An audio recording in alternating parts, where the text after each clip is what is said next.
Can you look at these panels and guess what manga this is? It's My Hero Academia. But it's not quite how you recalled, is it? Last time you checked, it was far more bright, filled with hope, aspirations, and heroism. Now it's cruel, burning, and filled with terror. But before all this, before its shift, and even before the hopes of these characters were engraved on these pages, this new manga held the hopes and dreams of a single, upcoming artist. With a passion for Western comics and love for anime, Kohei Horikoshi started a small manga which, to the surprise of everyone, would catapult him into the mainstream culture. It was a rise in popularity unlike anything ever seen before. It swept across Japan like a storm and dominated the top 5 manga sales for years. Over the course of his long run, Horikoshi's growth breathed new life into an already stunning manga. It became a masterpiece of illustration with dynamic yet detailed panels littering every aspect of each and every page. But it wasn't always like this. To truly understand and break down how far My Hero Academia has come and how much Horikoshi has improved as an artist, we got to break down each and every single aspect of what makes a manga panel to uncover the path Horikoshi walked for the past decade. Also, for some reason, along the road, George R.R. Martin and Tolkien became relevant. I don't know, this doesn't make sense to me either, but we'll get to that. The shading in My Hero Academia started off as quite standard. That is, it kinda wasn't a thing for some point. Aside from darker parts of these characters being shaded in pure ink, such as uniforms, Midoriya's hair, etc., nothing was really shaded the same way. Alright, yeah, All Might, he's an exception to that. That man is on a different plane of existence.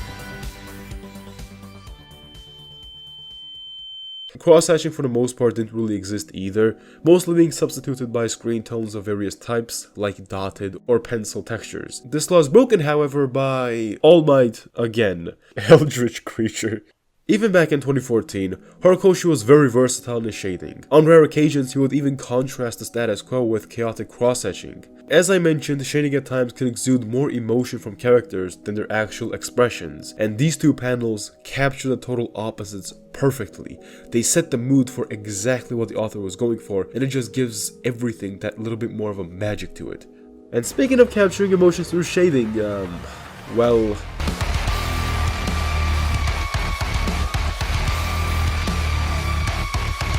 what do these panels speak to you? Do they make you feel dread, anger, pain, war? For a point in time, this level of quality and detail was a delicacy served only a few times throughout the manga. Now though, nearly every panel has the jagged, rough, and sharp cross-hatching. Characters are drenched in inky puddles that capture the despair and animalistic state they're in flawlessly. They're fighting a war of survival. They're in the real, gritty world far removed from the safety of the academy.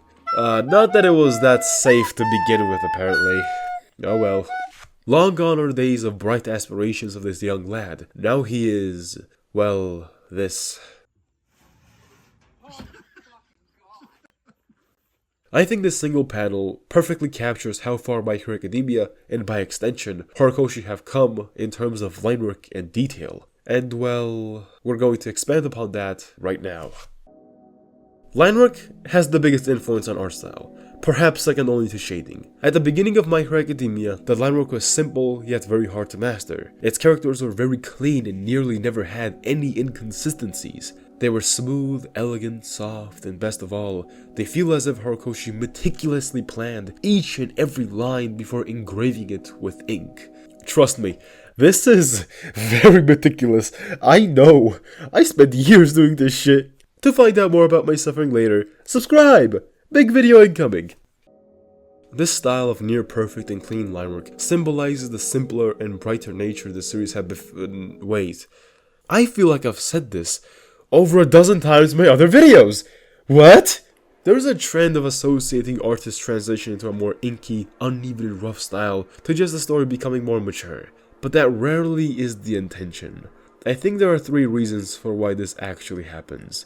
Number 1. The artist just wants to draw something different. Wow! Shocker, I know.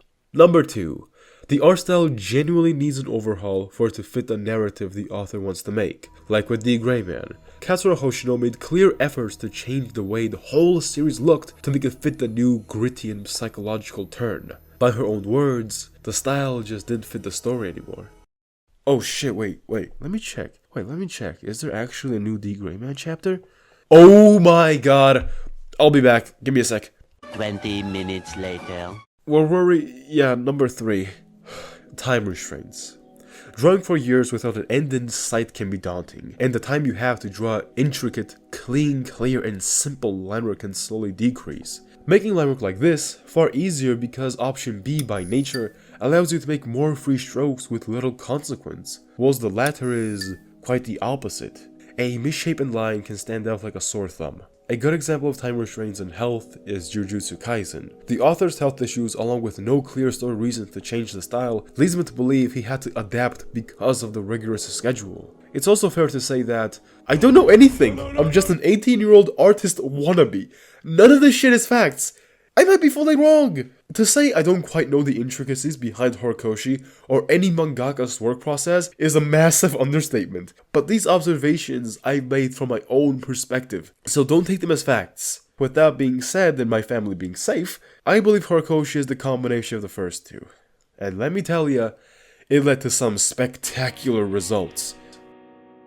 In the last few arcs, we've been getting more and more unstable and stylized line work. Horikoshi starts to implement different levels of thickness along with more uneven strokes. This, in tandem with rough shading, helped to convey the chaotic situation of the My Hero Academia world.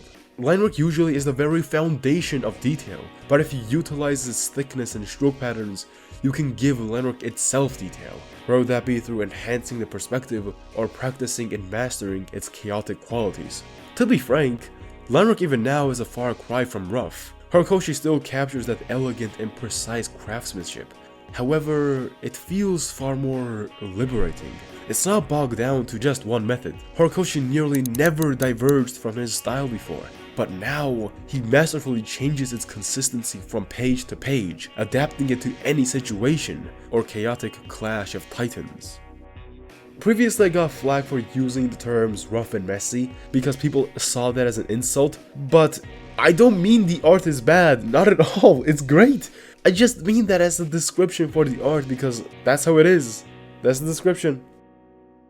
My Hero Academia's action was always spectacular. From chapter 1 to chapter 300, Horikoshi never failed to capture the power, weight, speed, and technicality in his choreography. If I had to describe Horikoshi's change in this regard with a single word, I would use more. More dynamic angles, more speed lines, more impact frames, more creative set pieces, and bigger scale. Horikoshi always had the skills to create these things. If we look back at the All Might fight, we could see the trajectory Horikoshi was taking. Not even 100 panels later, you could see the insane improvement with panels brimming with energy and texture. But speaking of textures, many people don't really pay attention to this specific part of art, but being able to texture different materials takes a lot of skill and knowledge. It's one thing to give an object a outline and shape, but it's a whole other story to give it depth and feel. Take Tomakia and Red Best Boy for example. You can almost feel the jagged roughness and toughness of their own skin. Compare that to the earlier appearances of Makia and Kirishima. There is a presence of textures, sure, but noticeably less. Gigantomachia and Kirishima are more shading and bold line work oriented examples, but this next one is a bit more subtle. Can you look at this panel and tell me what Bakugo's neck piece is made out of? How about now? It's such a subtle change, but Horikoshi was able to give it a concrete texture with just a few small lines. It is a detail that doesn't stand out, but if you take time to really look through these brilliant panels, they almost start to convey and show you different techniques. Wait, I see something, wait. Aw, Horikoshi, you didn't have to. Aww. If I could convey how far My Hero Academia has come, how much it has changed in the last 9 years, I would show them these two panels side by side. Two drawings that tell 1,000 stories. Drawings that allow us to convey and imagine the artistic evolution of My Hero Academia.